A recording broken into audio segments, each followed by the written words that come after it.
We are live. Okay. Hello, everyone. Welcome to Common Study Group. We're back from our hiatus. I'm your host, Ram Vedam, with the Atlanta Functional Programming Meetup. Today, we're going to be discussing a nice little paper that one of our regulars, Michael Fiano, kind of recalled on a technique that was created by Pascal Costanza that allowed you to do multi-method dispatch using arbitrary predicates. It's called filtered dispatch.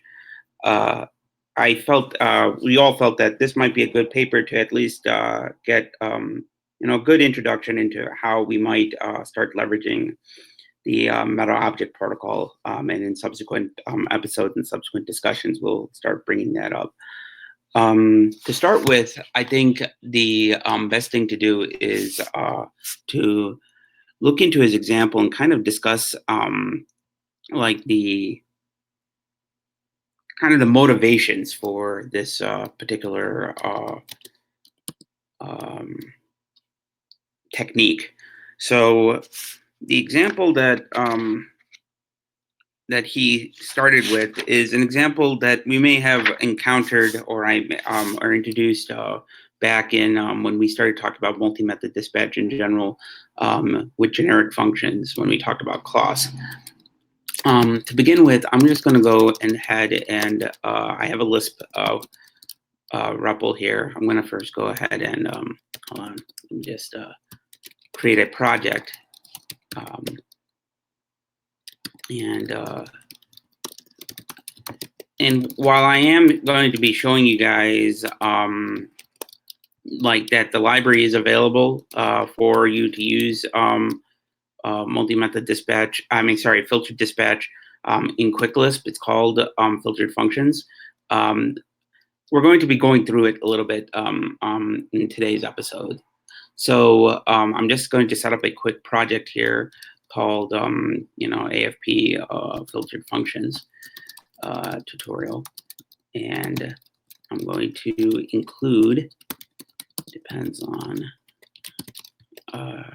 the filtered functions. And now let me just go ahead and open up the local projects, AFP filtered functions tutorial. And all right.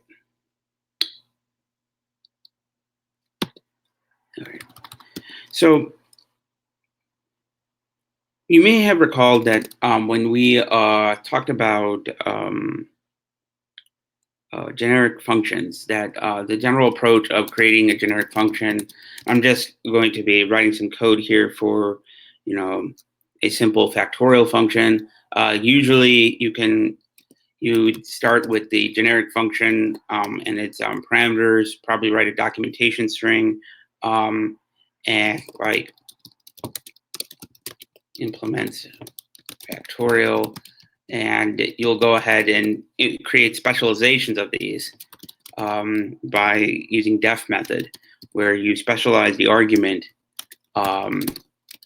with some sort of class object that you might want to do an override. You can also use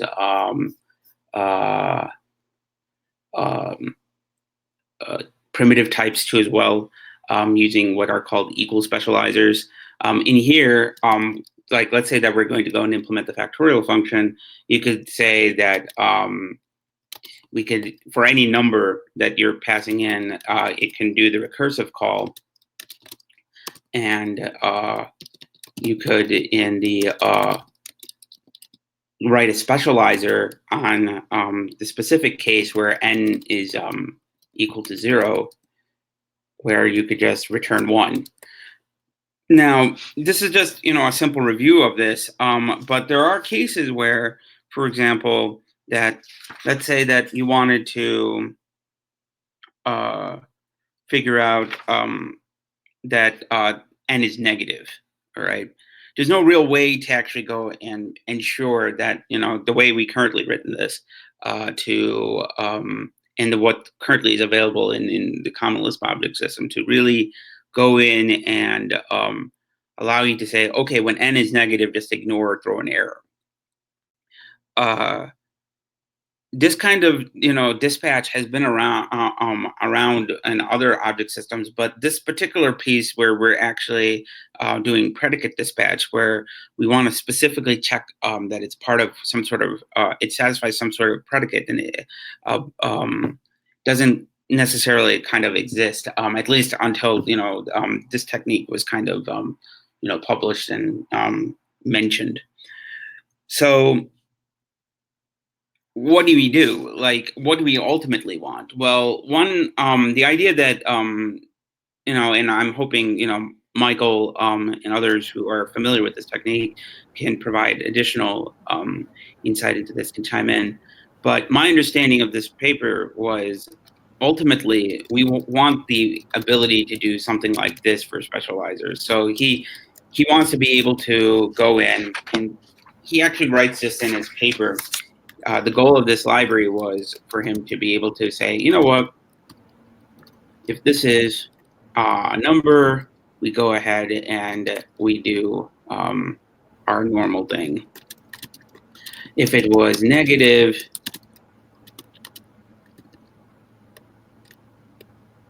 did I miss something here? Yeah, I did. Okay.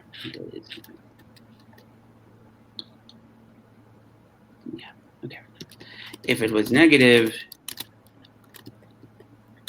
let's say we have a function on that will check to see if something is less than 0. We could do this and throw an error, or we could just simply say 1. If you some folks tend to not even allow this case, but we could throw an error saying that n is a negative number.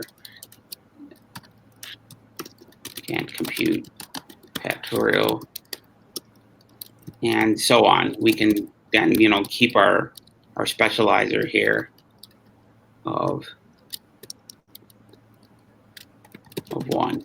But really, what you'd want to check to see is you would have something that will check if it is 0, just so that we have consistency across all the other ones. So this is kind of what the goal was of this kind of dispatch.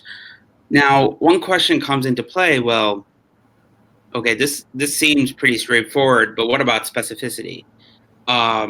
Multi-method dispatch kind of requires some default way of figuring out how do we combine, especially when we do a custom hierarchy, what is considered to be most specific and what is considered to be general, and creating a kind of a spectrum of function calls so that you would be able to execute that in the order in which you specified that specificity. And this is where this kind of thing, using the basic common Lisp object system, kind of breaks down. Michael, is there anything else I'm missing here? I think we're good so far. Okay. So, I mean, yeah, we're good. I just wanted to mention, like, the whole reason why this is desirable is because the common Lisp generic functions, when you define a method with def method, you're only allowed with standard common Lisp to specialize on a class name, not even a type name. Even though all classes have the same type, you can't specify that you want to dispatch on a type. So, like, you couldn't do like some arbitrary aggregate type, like or something like that. And you can only specialize on class name and EQL, equal, which is, I think the paper describes as a singleton specializer. And the reason why is mostly to do with the fact that a class hierarchy is a tree, and therefore all the there's no ambiguity involved because everything is a subset of everything up the Right. tree. And that's why. But this paper tries to solve ambiguities that arise when you're dealing with arbitrary predicates. And it goes into a bit of depth in how it solves that, which I don't particularly remember offhand. We could probably talk about that. So I'm hoping that we'll get and we'll get to talking about that particular thing. So to get started with, so how would this kind of look like? I'm going to show you guys how it's kind of defined in the paper, and then I think it'll be good to show you how this filtered functions library that I'm now kind of using, how that also allows you to solve this, well, leverage this and define this kind of dispatching in your own Common Lisp applications.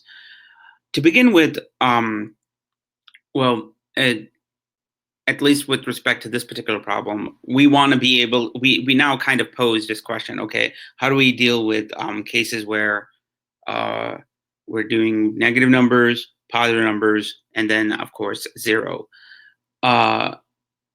You start with a simple like filtered function, okay, which, well, actually a predicate that will tell you whether it's something is positive, negative, or 0. Well, this is straightforward. We could create like a signum function called sign that takes in a number, and then we could, have our 3 cases, whether it's less than 0, if it's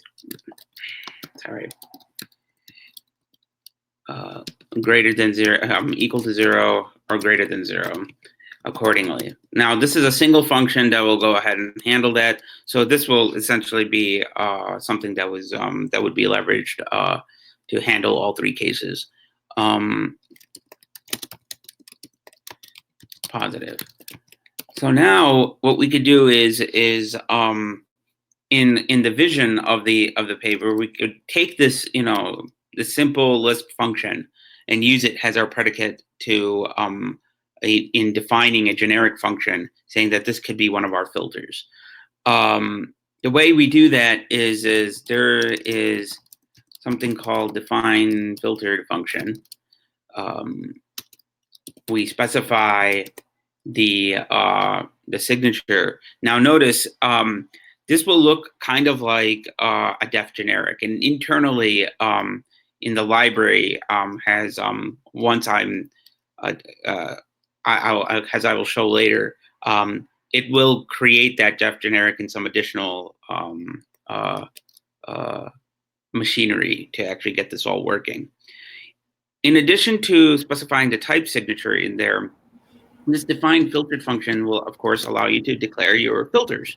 These are your filters that you can use to, that is going to be used when you apply them to a particular method specialization to call that define function on the input, do whatever it needs to do, pass in the appropriate inputs into it in the call chain.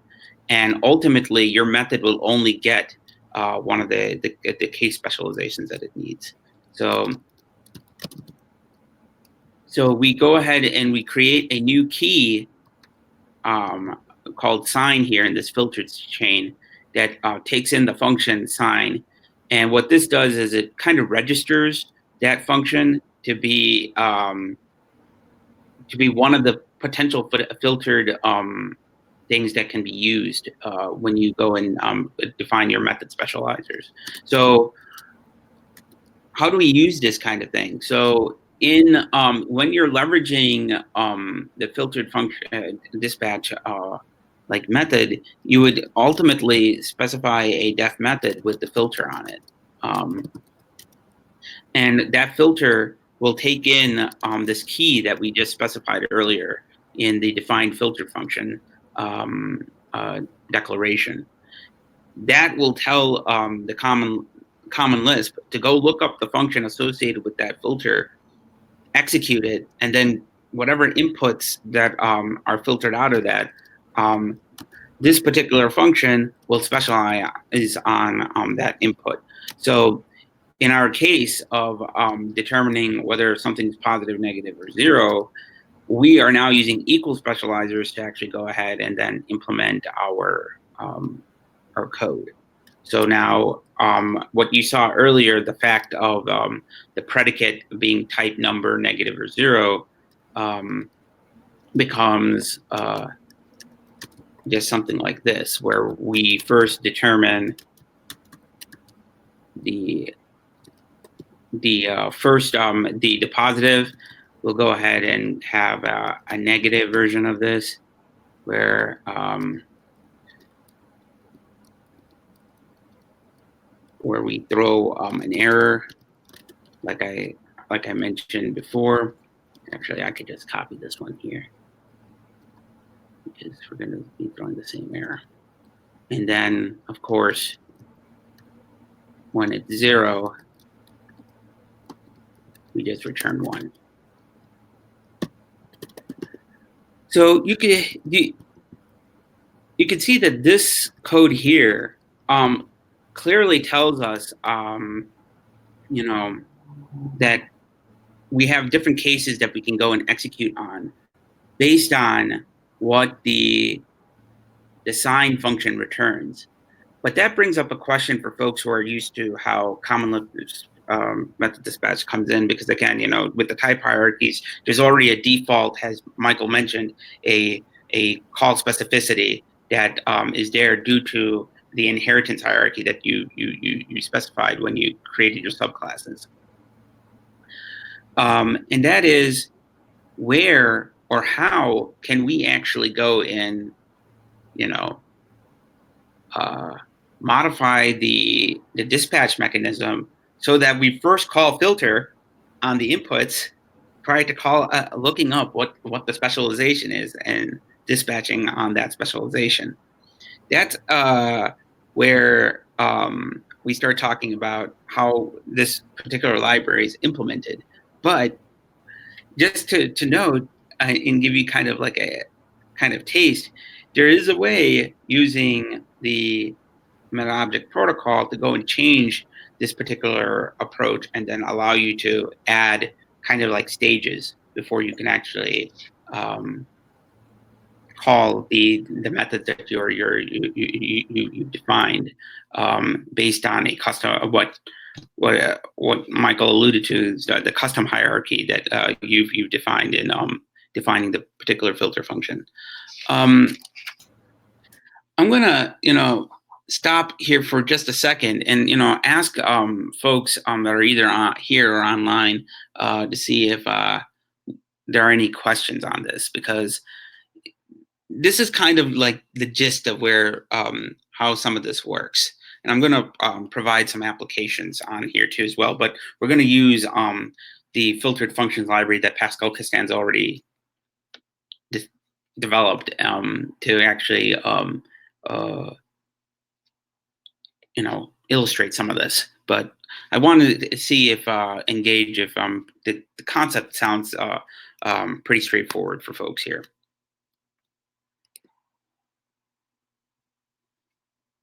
Let's see. So that define filtered function is missing the package qualifier. Dang it! Yes, I know. That's all. I think that's all I need to do to actually make this all work, right? Like, yeah. And one other note, that function sign and what does it say here? filtered functions. Yes. Yeah. There we go. And now what does it say? Read error. It doesn't exist. It should exist. Hold on. I think it's because I defined it, but I didn't actually load it. Hold on. that happens.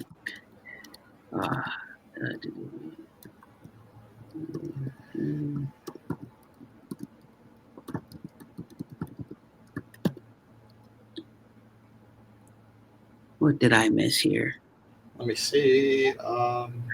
Oh yeah, I have a bunch of code that I know that would not fundamentally work. Oh, it's still looking for the singular form. So maybe you didn't save that file before you quick loaded.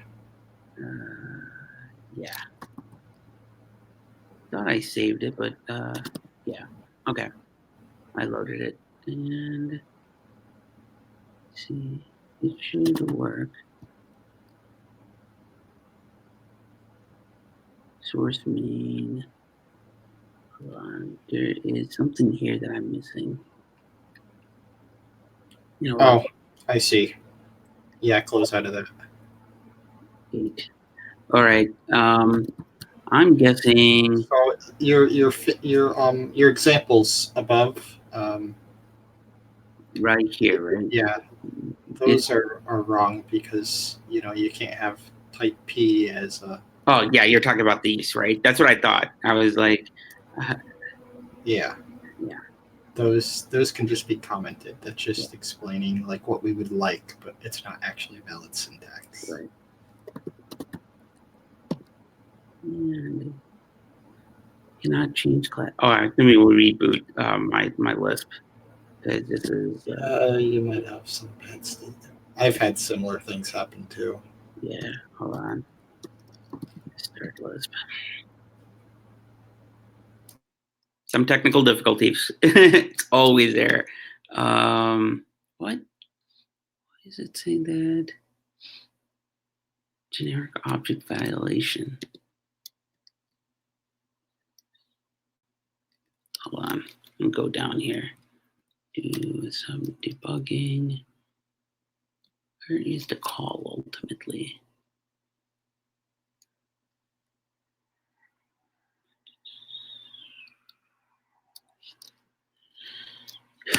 Hold on.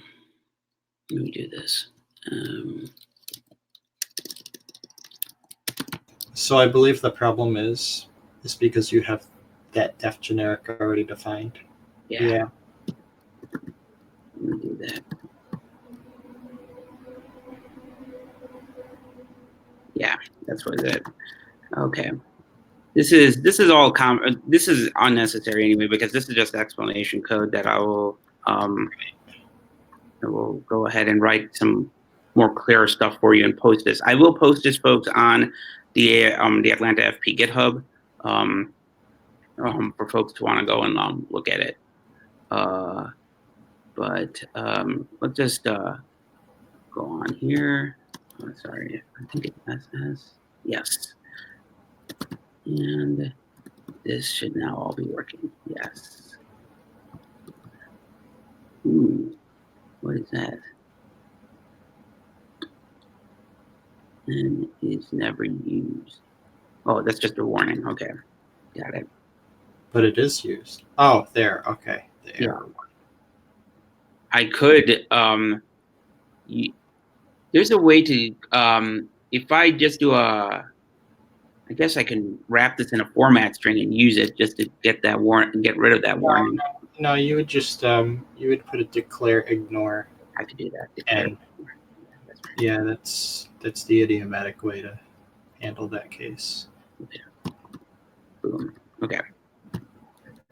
So what? Oh, this is also an ignore n. And error accepts a format string anyway, so you could just Oh, I can actually just do tilde a. That's right, and then pass it in as an argument. That's not enough. Yeah, that's fine. I can always do that. Okay. Actually, you know what? I'm just gonna go do that. Okay, then you got to unignore it then. Yeah, that's what I'm doing. All right, and recompile. All right. So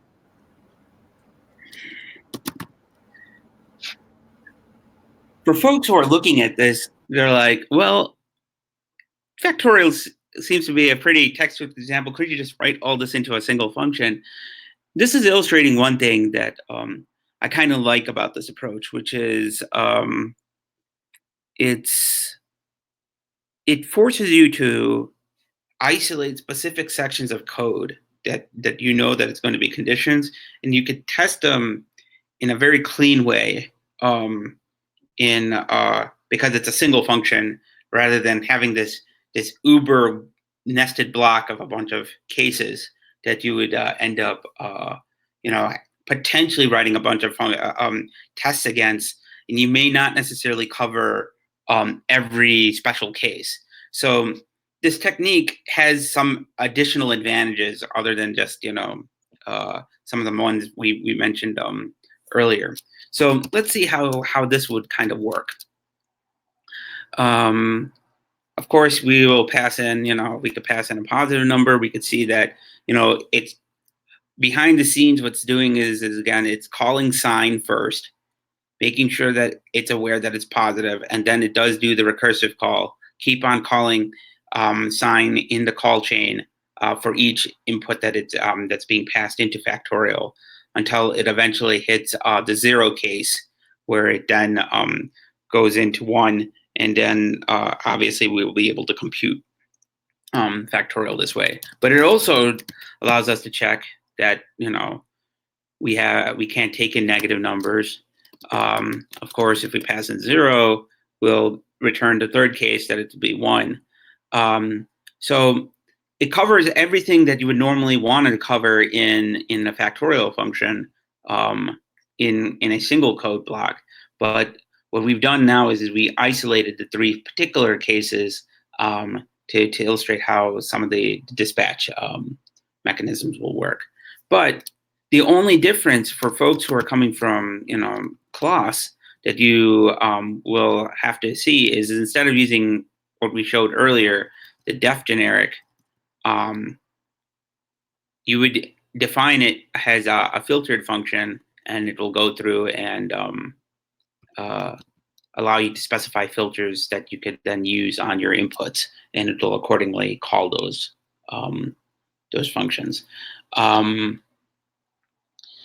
So one of the applications that was brought in this paper, and I was wondering, at least this is a question for you, Michael, if this is how it's kind of being used in some places. I don't know if you've seen this library being used. I know you're using it in your own work, but using it to implement the state pattern inside Common Lisp. Have you seen people leverage this in this particular way at all, or are you just did you just find this library and say, hey, this is kind of neat? No, I haven't. Actually, I haven't really seen anybody leverage this library before. That's not to say it's not useful, because it's very useful. It just most Lisp code just tends to, I don't know, just stick to the standard Common Lisp standard library. I don't know why, but I haven't ever seen this library used in any libraries. Period. I'm just going to query QuickLisp to see if anything is actually using it. Let me see here.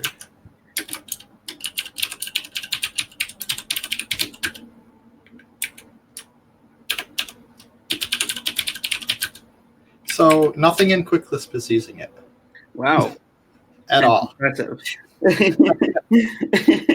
Because this is a really neat library. I mean, it simplifies a lot of things.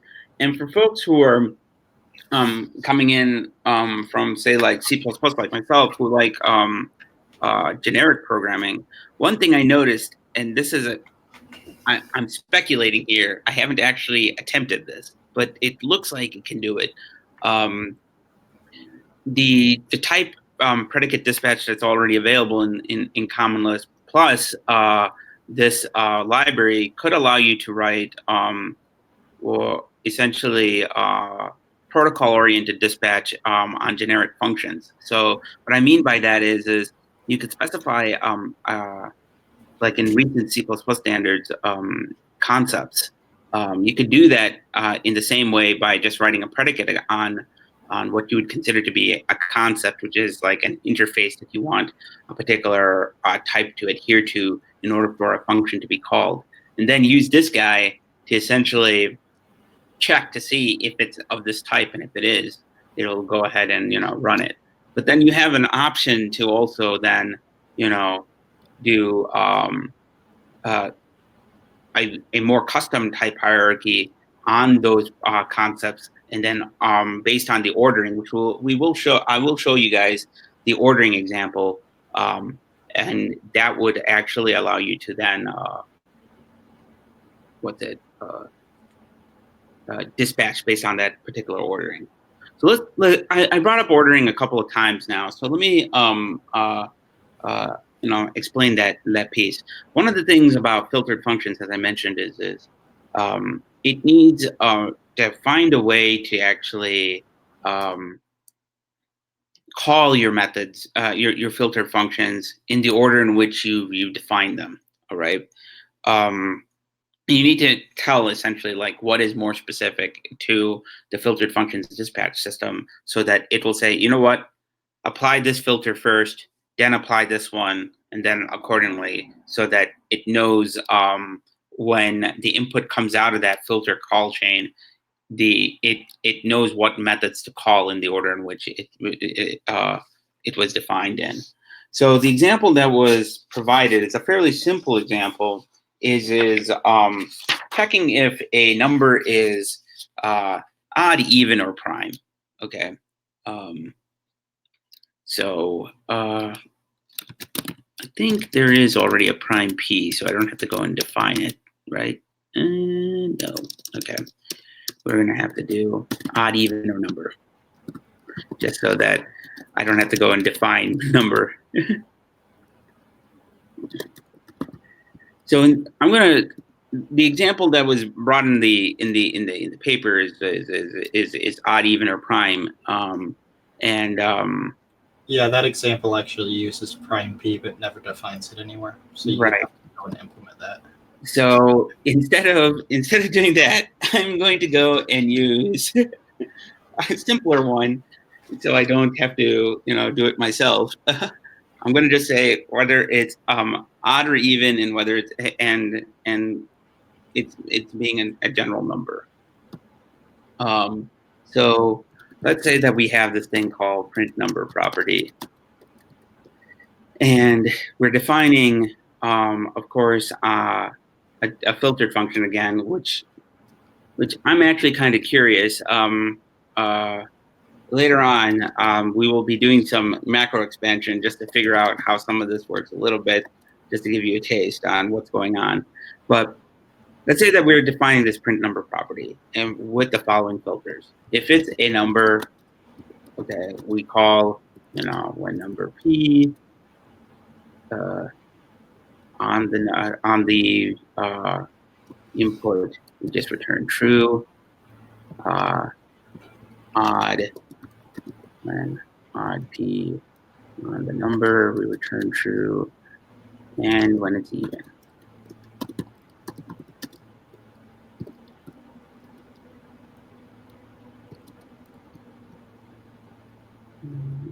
Yeah, this is an important example because it shows that the filter doesn't have to be a function. It can just be an arbitrary expression. Right. Let's go through this a little bit. Actually, you bring up a very valid thing that we haven't covered yet. Filtered functions can be, just like Michael said, arbitrary Lisp expressions. You can write your entire filter in the :filter section. Of course, in terms of code maintenance and just overall readability, sometimes it might be useful to just for you to define a named function and then stick it in there. But you know what I actually did in my own use? I actually used a generic function for the filter. So I got multiple levels of generic functions just to execute a generic function. That's craziness, man. Yeah, anything is allowed. Just, right. It's so beautiful. Right, exactly. But this simple example can will illustrate that obviously this Lisp expression will just get executed. It's not going to be when you do a : number, it will do. I think it actually doesn't do a fun call. It does. we'll look into how it's implemented, but basically it'll take this lambda, this Lisp expression, wrap it around so that it can execute, and then execute it on the input so that you can actually go and get your filters out. Once you have your filters defined, let's talk about this particular ordering. What we have just done is specified, and this is the general way that this particular library and this approach works. We specified a linear ordering on how functions will be called. Okay, we start with the least specific, which is number, and then we end with most specific, even. What this does is it will go through and it will call it in that order. It'll start with even, then odd, then number. So we'll see what will happen when methods get combined. So let's first specify the specializations on this guy. So obviously we can have a specialization on n being number, and we could just say, format t. Actually, I don't need format. I'll just go ahead and use print here. This is a number. Okay, and before I forget, obviously, so we don't get errors here. Okay. Let's go ahead and compile this guy and this guy. All right. Now, let's go and, wait a second. I missed one thing here, which is, I don't need to do this. Since we're using the filtered function case, I can actually do this. Filter number. Right. And in order to do the orderings, you would have to specify the other two, both the odd and even, has before methods. So print number property. And the reason why you're specifying them being before is because they're going to be all executed before the our actual method specialization. In fact, I'll do this one more, which is, this is our primary implementation, which is print, actually, the number is that.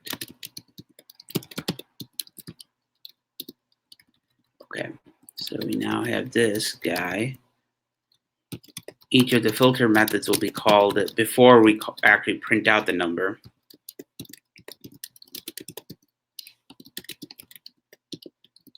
And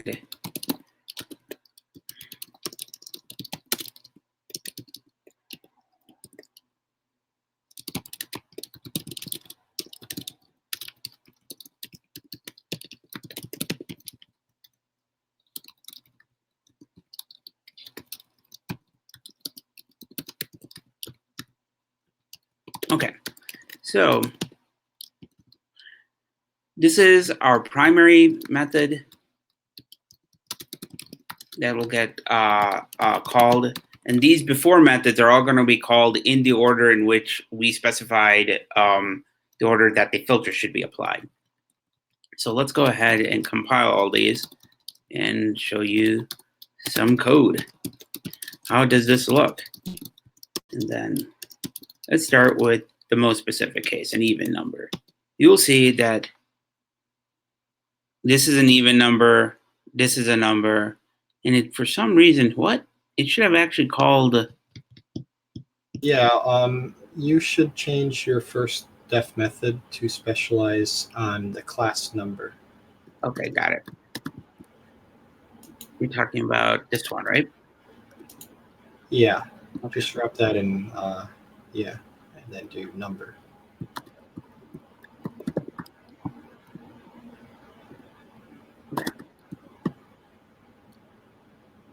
I may have to go and recompile all of these. No, you would want to recompile the filtered function to Oh, redefine the generic, and then recompile the methods.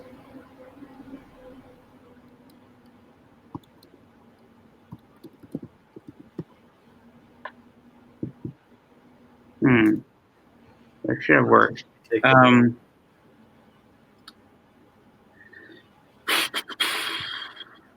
Why is that not working? That should have actually called it. Oh, these are siblings. I just noticed. Okay, so you don't actually want the number filter. Yeah, I don't want the number filter. No, I mean, no, keep that. Oh, yeah, delete that and delete the filter. Yeah. Right. That should do it, I think. Yeah. If you recompile them all in order, starting with the def generic or the filtered function.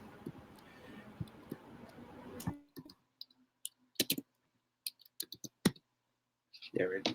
This is even number and this is 2. Okay. That is okay. So let's see what this is doing here. It first called our more specific method, all right, which is even. It goes back and checks to see if it's odd, okay.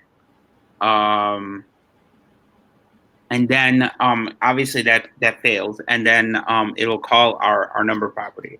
Now we could of course change we can add more stuff in this. Like if we wanted to also say if it's positive or negative, we can go ahead and add that. And then but the point is the ordering in which that you defined it. First is the least specific and last is the most specific. That is kind of how this particular dispatch works. According to the paper, specifically the approach that that was taken is they select the applicable methods, and then the filtered functions are then executed in that order. Unfiltered methods, they are considered applicable in the sense that they're checked against the unfiltered arguments, but they're not checked against the filtered arguments. So you have all your methods that you're going to call in your call chain set up. Then what it does is the dispatch mechanism in define filtered function is it sorts those methods in the order in which they should be executed. And then finally, it leverages, I think it just leverages standard method combination to go and execute them. So one curiosity that I had is I think this is a macro. Is how does it actually do it? Well, internally, and we'll go through this later, folks. I'm just giving you kind of like a sneak peek. What this filtered functions method does is it defines again a generic function, but it's using the meta object protocol, specifically a third-party library called Closure Mop, which implements, I think, it's a portable. It implements the meta object protocol in a way that your code can be portable across different Lisps, because different Lisps implement different aspects of the mop differently, the specification. And you can see right here that we have to specify the generic function class that this guy is subclassed on, what kind of method combination we're using, which the filtered method combination implements what I was saying before. It adds a couple of steps to the standard dispatch mechanism to actually go and execute that. And then it will go through and allow you to generate your lists. Notice specifically, if we collapse this and expand it again, this is an odd and even, our Lisp expression. Internally, when we expand it, it actually just generates a lambda for you for the Lisp expressions, and then runs through them. So it does allow you to this obviously allows you to then do what we were saying earlier, which is provide a really significant piece of code for each type of filter just in the defined filtered function section. But again, think about code maintenance and readability when you're doing that. It could get unwieldy, and when you do that, refactoring it into its own named function would be more appropriate. But this is kind of interesting what it shows you. It shows you the top level generic function class.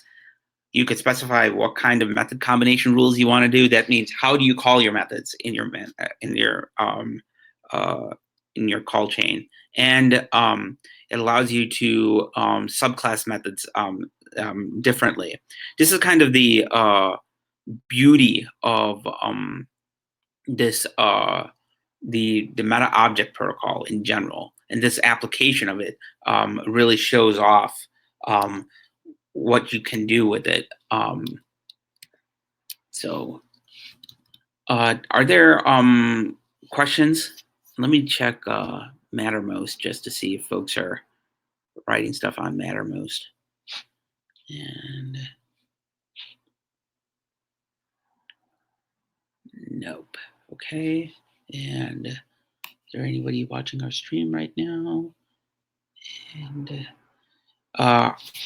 folks who are watching the stream are, if you have any questions, feel free to post in the top chat, and we'll address them as they come along.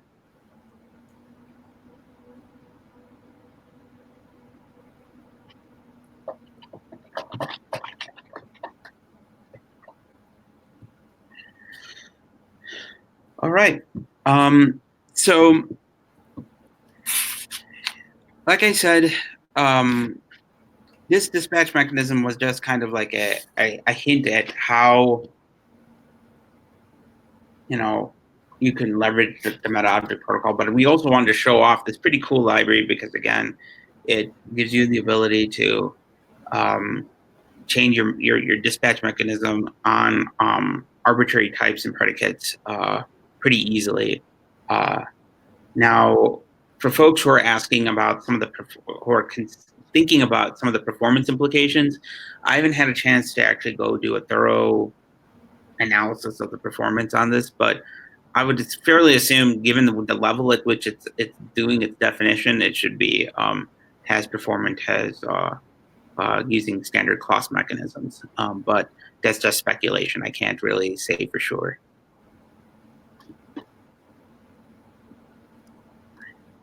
Michael, do you have anything to add to that? Oh, I mean, it's not slow, but I mean, it really all depends on your filtered function. I mean, if you have this conform that has like 50 branches in it and it's computing for each one, yeah, it's going to be slow. But, right. Right. There are. If you're going to write really long predicates, yes, it's going to be a very long, arduous process. But in general, I don't think it would be like it should be as fast, right? As I mean, I'm not going to speculate. I have to try out some of the techniques there more just to really know. Well, I mean, generic function is slow to begin with, so yeah. I mean, it's not going to be much slower. Right. So the one thing we haven't touched on yet is like so far this all implies that it only works with single dispatch. What if we have more than one argument? How do we specify our filters with that? Ooh, yes, that is right. That is a good point. So I was trying to come up with an example. I didn't see one in the stack example that does some of that, but we can try it out.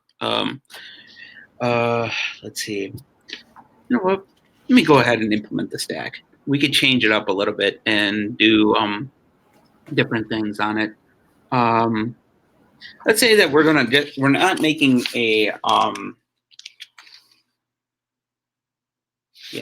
we're gonna create a very generic stack. Okay. This is a very simple stack. that has, def class stack. And we'll have the following things. It'll have obviously a contents, which we'll go ahead and follow the example that's in the paper with a max stack size of 10. Of course, we want a reader, which will give us the contents. And then we want, of course, the index into the stack in which we are accessing our stuff from. And this guy is going to be set as stack index. Okay. Did I just mess that up? No, I didn't. Okay, cool. Okay. We're going to go ahead and even, we will first specify what we would call the stack state. This is going to be our predicate on the state in which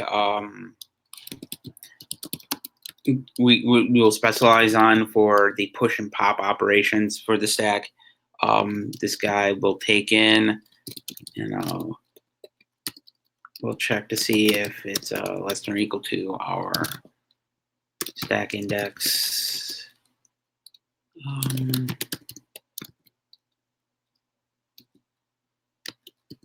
And say, oops, sorry, 1 second.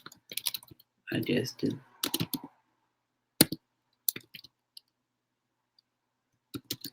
Okay, this is going to return empty, or if it's going to be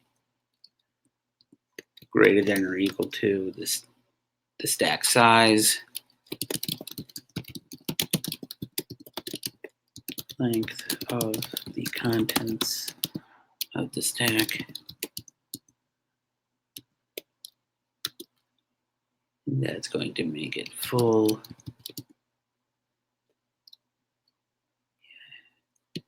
And we'll go ahead and do a default rule for normal. Okay. So what I was going to do is I'm going to, we can write different specializations for, actually, you know what? I take that back. This rule will still do single dispatch. This is not going to do multi-dispatch. Multi-dispatch on multiple arguments. Because I could specialize the value that's being passed into different types, so it knows that if you're going to do an int, if let's say that we do like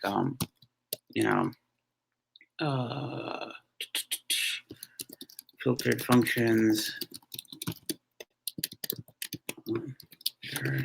define filtered function, and we call it stack push on the stack and the value.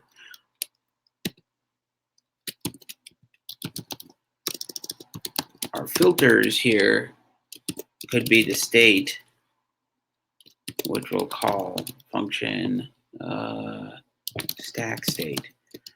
But let's also add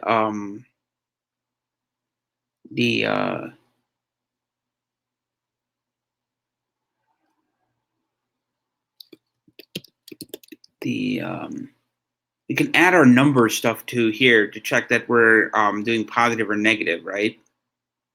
And provide that on the second argument. Michael, are you?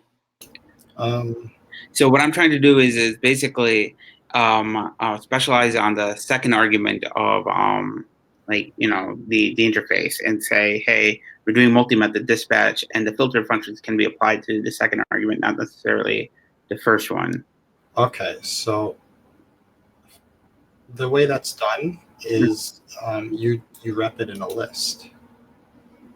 The filter, instead of being function stack state, it would be list, and then the two arguments that you want. Okay, so you do list and then. Well, no, undo that. Oh, okay, got it. Let me see your interface, like right out of def method, so I can see what you're going for. Okay.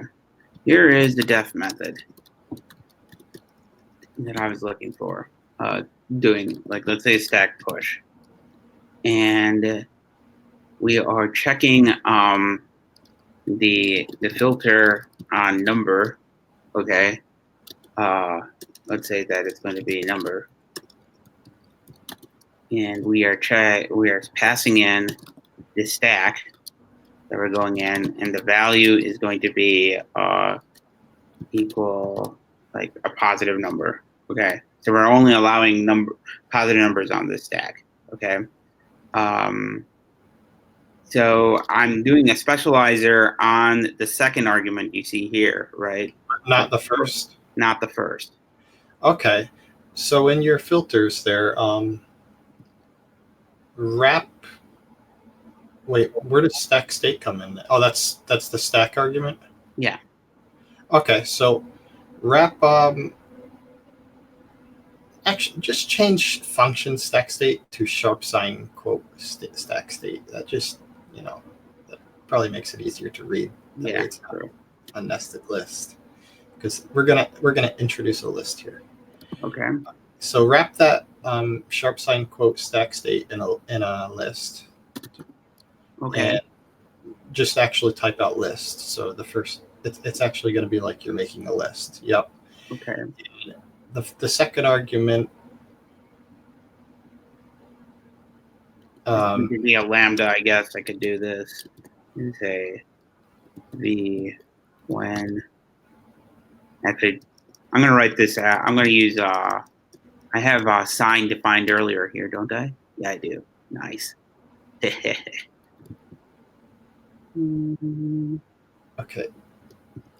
Sharp sign. Okay. So for folks who haven't seen the sign function, just joining us, I have it defined earlier in my file that I'm just using directly. So with that code, you are specializing on both. You didn't want to specialize on the first? I didn't want to specialize on the first, but it sounds like I have to, don't I? Because you said list here. Well, you don't have to. Oh, okay. Yeah. That's actually where like expressions come in handy rather than functions. Got it. Okay. So you could pass in identity, the function identity, if you wanted. And that's a valid, predicate, because it's a generalized Boolean. Right. It's always going to return non-nil. Identity is available in the standard library, right? Yeah, it is. Okay, I just wanted to make sure I wasn't going crazy here. Okay. And then we could specify the positive, well, I'm going to say negative thing here.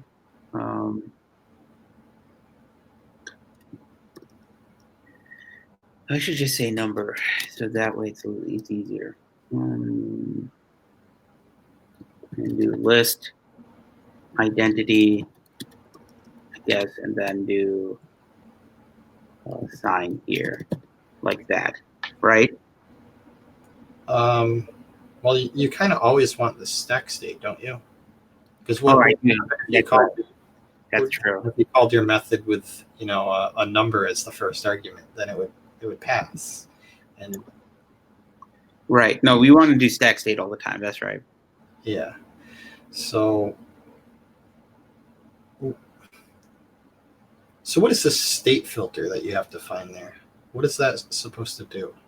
That state filter is going to just check to see if the function is empty, full, or it's normal. So there are cases where you need to check to see if the stack state is full. It should throw an error, right? Because of the fact that the stack is full, right? If the stack is empty and you're trying to pop, again, that's an error because the stack is empty. But in both cases, if it's normal, you'll be able to push and pop things from it. No problem. That's where it comes from. So here, I would have to In the normal case, this is kind of like the default. I'm just checking that it's a number. I could just do what's it? Standard. I think it's like set F. I can just do set F on the stack contents. Yeah. Set F because we're using an array here. We could just go ahead and do stack contents. Say stack, and then stack index stack the value, and then we increment the stack index. So this is in the normal case, okay? By normal, I mean it's the case where the state of the stack is kind of known. Now, obviously, this we should really specialize this on equals normal. But if I do that, I feel like I'm not like illustrating the example of like doing like either or and showing all the 4 combinations. But you know what? Folks who are watching, this example is going to go ahead and allow you to specialize on all on 2 arguments, different ways. Obviously, in the stack push example, we will we have 2 cases, whether it's normal and whether it's full, because Looks like these you are have the things that we don't really there. think about. What? Looks like you defined an invalid method somewhere. Looking at Oh, warning, invalid standard method. Oh, did I not define this guy? That looks wrong. Okay.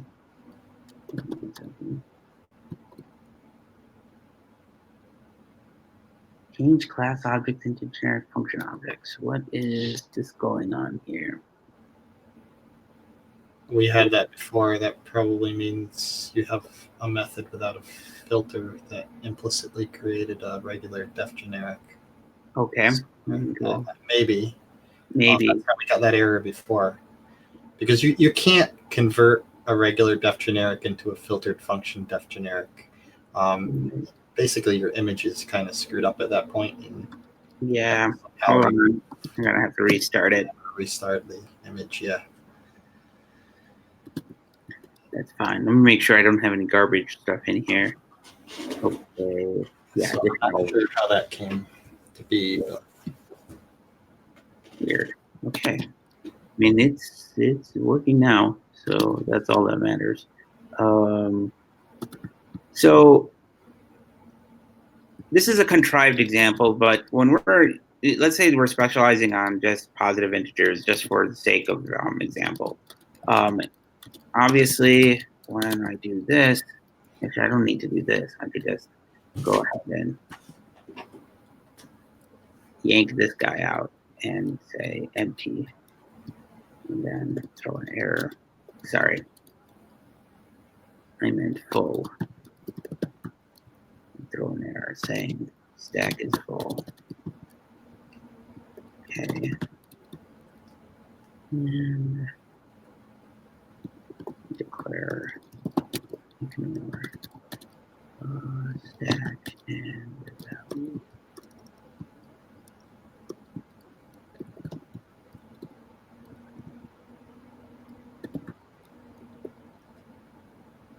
So did I forget to make an instance of this guy? No, I didn't. I could just go ahead and do that in my standard thing.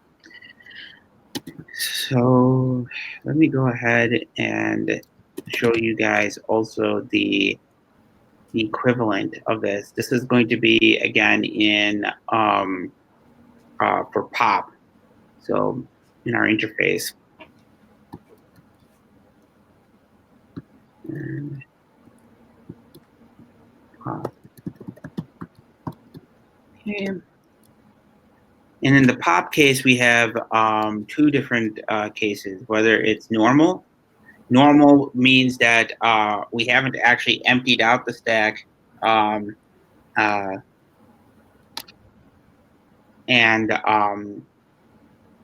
it's No. full. Yeah, well, it's there's actually three cases in pop. It's if we're in either normal or full, we should be able to pop from it. If we are empty, though, we are in an error state. So let's define the error state first, because that's a little easier to just get that in. Stack equal empty, and our value is going to, again, we're only allowing positive integers here. Won't know what to do in the other case. We declare ignore those because we're not using them, saying stack is empty.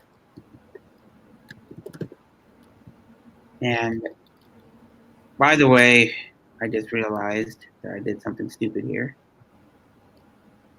We don't need to do this. This is going to be single dispatch on the stack, because for popping the stack, we're just grabbing the value and returning it.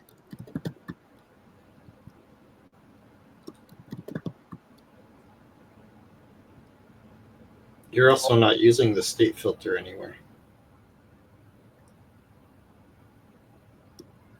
I'm not. I am. No, you only have methods with the filter. Yeah. That's right. Can I apply the? Yeah, this is going to use a state filter, actually.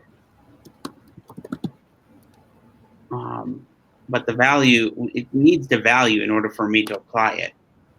That's the thing. So I need a different. Oh, no, that's right. Okay, I got that right. Because the state filter in the pop one, I'm not using this guy, because this is unnecessary. Yeah, that's it. Done. And let me go ahead and take this guy out and make that into a single thing. Yeah. That is our pop interface using this filtered function. And then we have two cases, whether it's empty or it's full.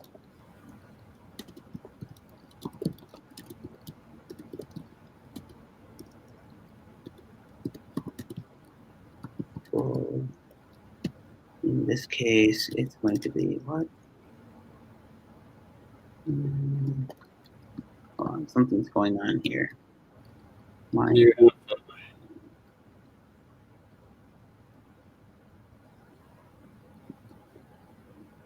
There's an error here. Why is that? A failed unmatched expression in beginning file.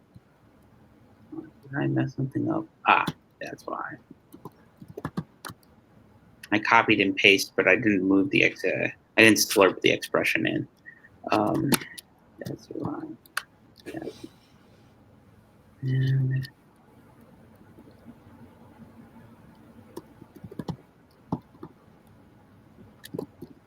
now we can do stack filter state stack. So there's two cases here really that we need to check. Either it's equal to normal or it's equal to full. It's going to be the same exact code. I'm going to just go ahead for the sake of expediency, writing them in two different methods. But I may need to just go ahead and write a third.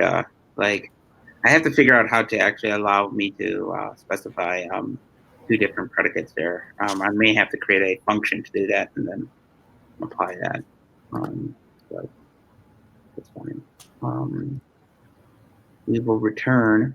So we do let res be a ref stack contents stack index stack.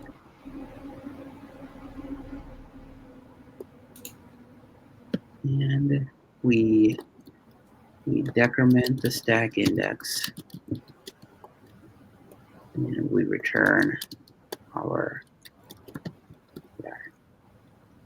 And this, of course, is going to be the same exact code for the case where it's normal as well. All right, I think we've implemented all of our methods for our stack example. You may need to, let's go through this just very quickly. Let's see what happens when we do a macro expansion on the stack push to see what our interface will actually look like internally.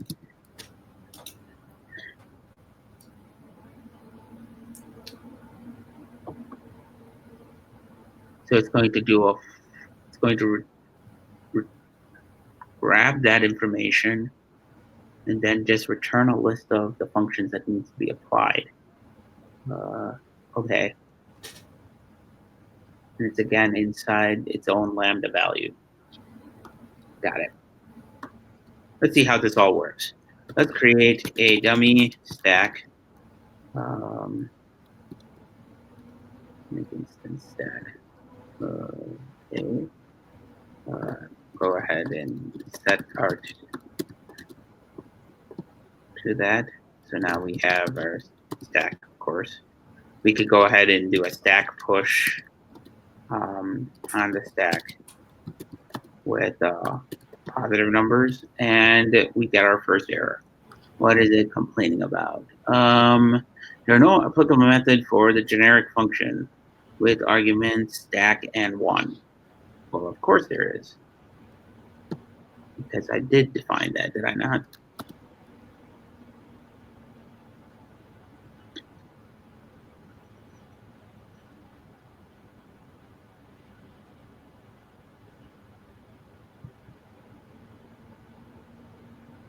Oh, the issue is I need to specify the I have to do the same thing here for empty.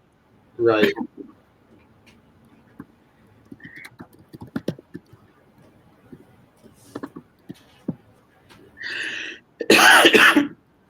Now, if I do -1, it's going to now determine that, oh, I am trying to pass in something that has no applicable method. This should throw an error. So, and it does. So you can see that it's actually applying our functions, recognizing there is an applicable method, and then it'll just throw up an error. Now, of course, we don't want that in production where it goes and throws up the debugger. We want to actually go ahead and throw up an actual meaningful error that tells you what is the issue. Because a user of the API will get really irritated if you don't tell them. Let's go ahead and do this. And we don't need to specify this guy at all. But for anything that takes an error, it will say you can only push positive numbers on this stack. Again, folks, this is a contrived example. I know that this is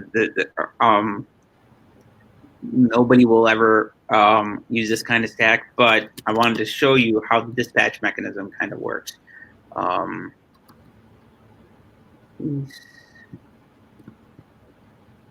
0. And if we do this, boom. And if we show 0, we got it. So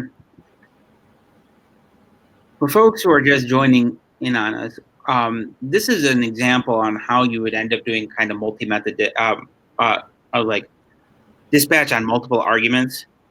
You can see here that we have a class that just implements a stack object.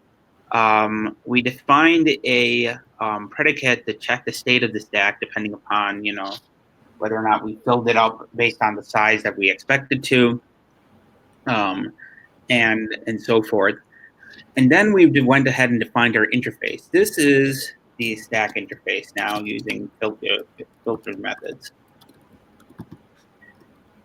Now, if you guys were writing this in normal common Lisp object system, like just standard def generic def methods, you would end up in your stack push and stack pop based on the stack state, write a cond that would eventually, handle the different situations. Or you may end up doing like a quick lookup to a function that you then apply to it. Instead, we're leveraging just simply multi-method dispatch and method combinations, and again, the filtered functions library to dispatch based on the different states automatically in single functions. So now all that code that you would normally put into a cond for the different situations as you see here is now just method specializations based on the types of the arguments that are being passed in. And the predicates are doing all the work to ensure the appropriate method gets called in the actual dispatch machinery of Common Lisp. That's really, really, really cool because now you've isolated all that code into a very, very single location. You can test it, make sure everything works, and then that's really the main thing that really makes this nice. It really helps with code separation.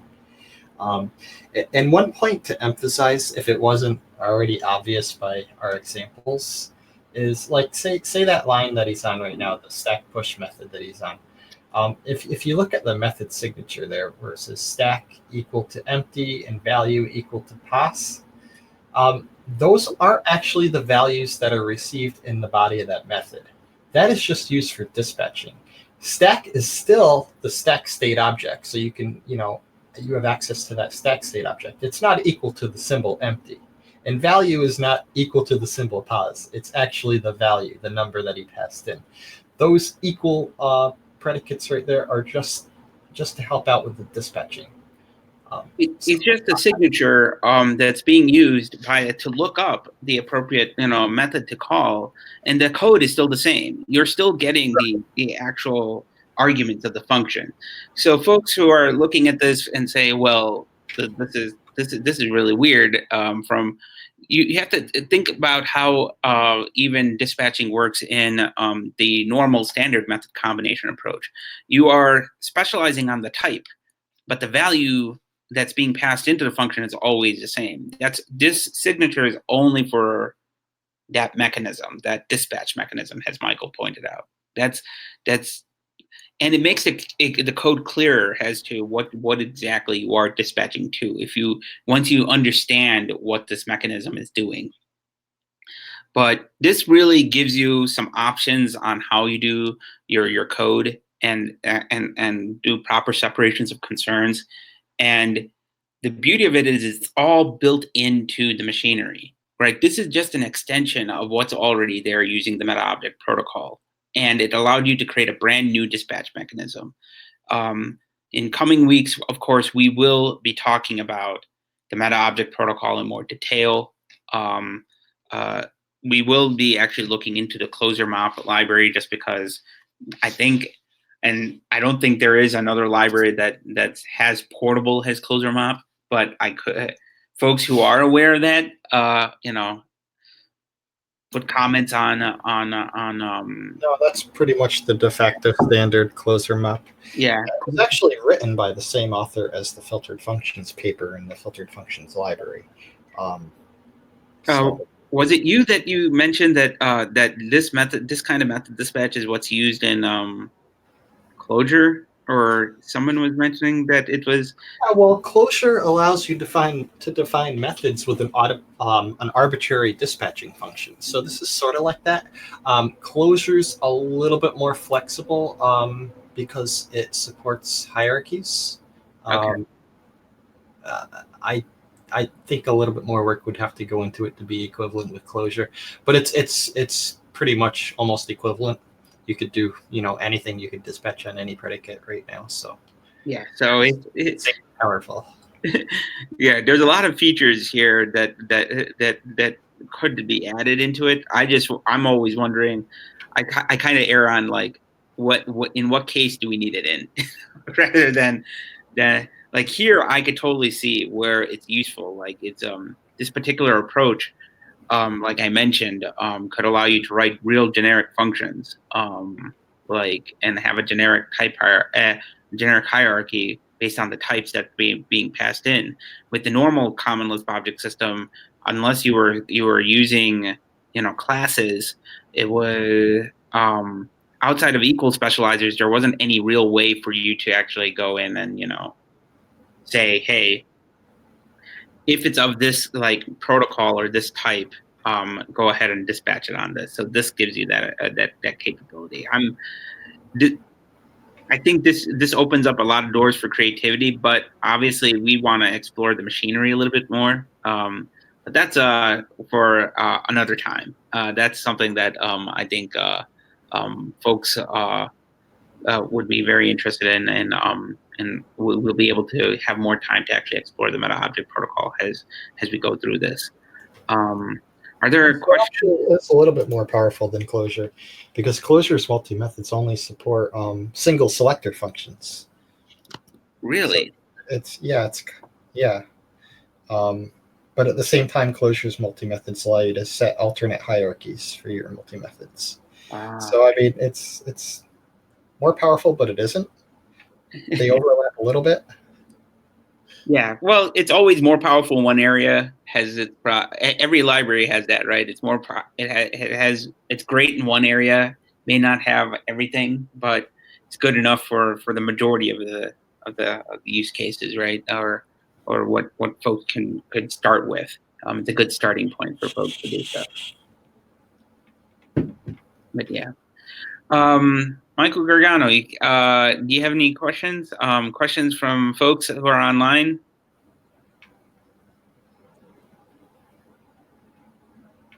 All right. Well, that's it for today. Starting next week, we will be starting to do some stuff with, well, the intention is to do some stuff with the meta object protocol. But before that, I was planning on giving you guys kind of an overview of a library that I've been starting to use recently for databases and database playing called CLDBI. We have a couple of other talks that are coming in. Obviously, I'm open to suggestions for ideas for folks who are online watching this. Folks who are, please join us on Discord, on Freenode. Ask away. I usually squat in both of the functional programming Slack channel Discord as well as Freenode. Ping me, Michael, or anybody who's on this chat for ideas. Mattermost. Yeah. Oh yes, and Mattermost. I didn't I didn't mention Mattermost just yet because, but yes, Mattermost is another option too. I'm gonna let Michael talk about Mattermost in a little bit because okay. Yeah, I was hoping that you would actually announce it for the announcement. But that's a good segue. Could you introduce that channel for folks who are listening in about? Sure. So a couple weeks ago, I created a Mattermost instance. Just out of demand, a few people in the Common Lisp community were talking about how they had concerns with privacy concerns, mostly with Discord, and IRC was just too much for them to handle. So I created a Mattermost instance that is it's bridged between some Discord channels and some IRC channels, so you can communicate with people on either platform by using it. The address is chat.lisp.cl. If you go there, you could register for an account. It's not used that much. There's only about 25 people there right now, but it's brand new. So that's an option if you don't like Discord and you don't like IRC. We have a Common Lisp study group channel there. Yeah, come and hang out. Yeah, come and hang out. And with that, if there aren't any more questions, I will see you guys all next week. Have a great Saturday and a good weekend. Bye now. Later. Bye.